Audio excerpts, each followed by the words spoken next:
भाई लोग, स्त्री यूनिवर्स की नई मूवी या मैडॉक हॉरर कॉमेडी यूनिवर्स की नई मूवी थामा का टीजर रिलीज हो चुका है, जहां इस ट्रेलर में मेकर्स ने सब कुछ स्पॉइल कर दिया। या इज इट? अभी देखो, इस ट्रेलर में मूवी की कहानी उतनी स्पॉइल नहीं हुई। इनफैक्ट जितना टीजर में था उतना या उससे थोड़ा सा ही ज्यादा इस ट्रेलर में है, लेकिन कैमियोस को जरूर स्पॉइल कर दिया।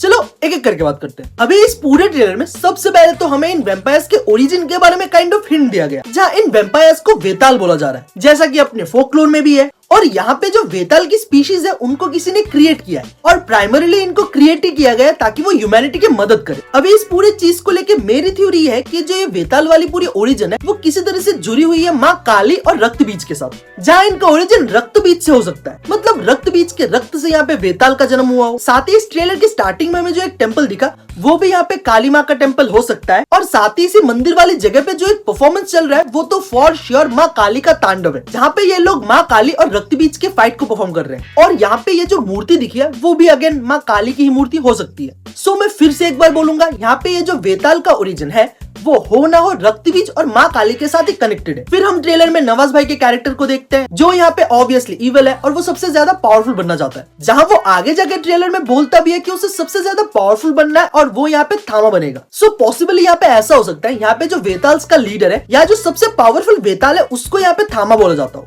आई मीन थामा यहाँ पे एक टाइटल है सबसे पावरफुल वेताल या फिर वेताल लीडर्स के लिए। और मूवी के एंड में जब आयुष्मान खुराना का कैरेक्टर सबसे पावरफुल वेताल बनेगा तब उसको यहाँ पे थामा बोला जाएगा। साथ ही जैसा कि टीजर ब्रेकडाउन के टाइम भी मैंने बोला था, यहाँ पे एक पुनर्जन्म वाला एंगल हो सकता है। वही चीज अभी ट्रेलर में थोड़ी और क्लियर होती दिख रही है, जहाँ कुछ कुछ सीन से ये पूरा क्लियर हो जाता है। यहाँ पे दो टाइमलाइंस होने वाले हैं, एक पास्ट का और एक प्रेजेंट का। जहाँ पास्ट वाले टाइमलाइन में आयुष्मान खुराना का कैरेक्टर नवाज भाई को कैद करता है और उसी चक्कर में वो खुद टपक जाते हैं, और ये जो सीन है वो उसी इंसिडेंट का हो सकता है। और प्रेजेंट टाइमलाइन में आयुष्मान का कैरेक्टर आलोक यहाँ पे नवाज भाई को फ्री भी करता है। अभी हाँ, ट्रेलर देखने के बाद ये बस यहाँ पे मेरी एक थ्योरी है। और फिर ट्रेलर में हम आगे देखते हैं आयुष्मान के कैरेक्टर आलोक को पावर्स मिल गई है और वो अपनी पावर्स को समझ रहा है। जहाँ ट्रेलर देखते वक्त मुझे ये सेक्शन कहीं तो देखा देखा सा फील हो रहा था, और जब मेरे दिमाग की बत्ती जली तब मुझे याद आया यही सेम चीज तो भेड़िया में भी थी। पावर्स को एक्सप्लोर करने से लेके जो कॉमिक एलिमेंट्स है वो सब सेम ही है। इनफैक्ट ये ट्रेलर और भेड़िया का ट्रेलर कुछ ज्यादा ही सिमिलर है, लेकिन चलो वो भी यहाँ पे उतनी बुरी बात नहीं है, क्योंकि पहले तो ऑब्वियसली ये दोनों सेम ही यूनिवर्स के हैं। और साथ ही जो ट्रेलर की कॉमेडी है वो बहुत ज्यादा तो नहीं, लेकिन थोड़ा बहुत वर्क कर जा रहा है। और परेश सर यार, कॉमेडी क्यों नहीं वर्क करेगी? साथ ही एक और चीज, लाइक ये मुझे ही ऐसा लग रहा है, ये इस बात की पॉसिबिलिटी हो सकती है कि जो स्त्री मूवी से बिट्टू का कैरेक्टर है वो यहाँ पे आलोक का भाई निकले।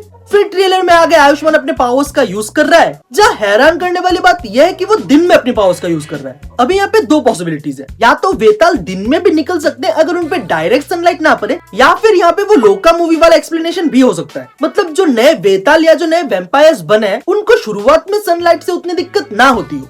साथ ही यहाँ पे जो रश्मिका का कैरेक्टर है उसके पास भी पावर्स है और वो भी काफी सालों से जिंदा है, और वो भी यहाँ पे धूप में निकल सकती है। सो ये पूरी चीज मुझे थोड़ी सी कंफ्यूजिंग तो लग रही है। और फिर इसके बाद ट्रेलर का सबसे बढ़िया शॉट, जहाँ आलोक किसी से भिड़ता है और वो आलोक से कई ज्यादा पावरफुल है, जहाँ हर कोई ये अज्यूम कर रहा होता है ये भास्की दा भेड़िया है, लेकिन मेकर्स बोलते हैं अज्यूम करने की क्या जरूरत, हम दिखाई देते हैं। जहाँ ट्रेलर में भेड़िया का ये लुक सरप्राइजिंग तो था लेकिन काफी गजब था। जहाँ बोल सकते हो वरुण का भेड़िया पोकेमॉन की तरह विकसित हो चुका है और अभी अपने दो पैरों पे खड़ा है। और ट्रेलर के एंडिंग में हमें सत्यराज सर का भी कैरेक्टर दिख जाता है, और जो मैडॉक के हॉरर मूवीज की जान है आइटम सॉन्ग्स वो भी दिख जाते हैं। अभी अगर ओवरऑल बोलूं तो जो कुछ हमें टीजर में दिखा था लगभग उतना ही यहाँ पे इस ट्रेलर में भी है, अगर कैमियोस को हम थोड़ा सा सेट कर दे तो। और अभी ये ट्रेलर देखने के बाद मुझे ऐसा फील हो रहा है इस मूवी का कोर प्लॉट, कोर थीम, यहाँ तक कि ट्रीटमेंट भी बहुत हद तक भेड़िया के साथ सिमिलर हो सकता है, लेकिन भेड़िया के कंपैरिजन में यहाँ पे थामा मूवी इस यूनिवर्स से ज्यादा कनेक्टेड होगा। पर्सनली मुझे बोला जाए तब ये ट्रेलर मुझे अच्छा ही लगा,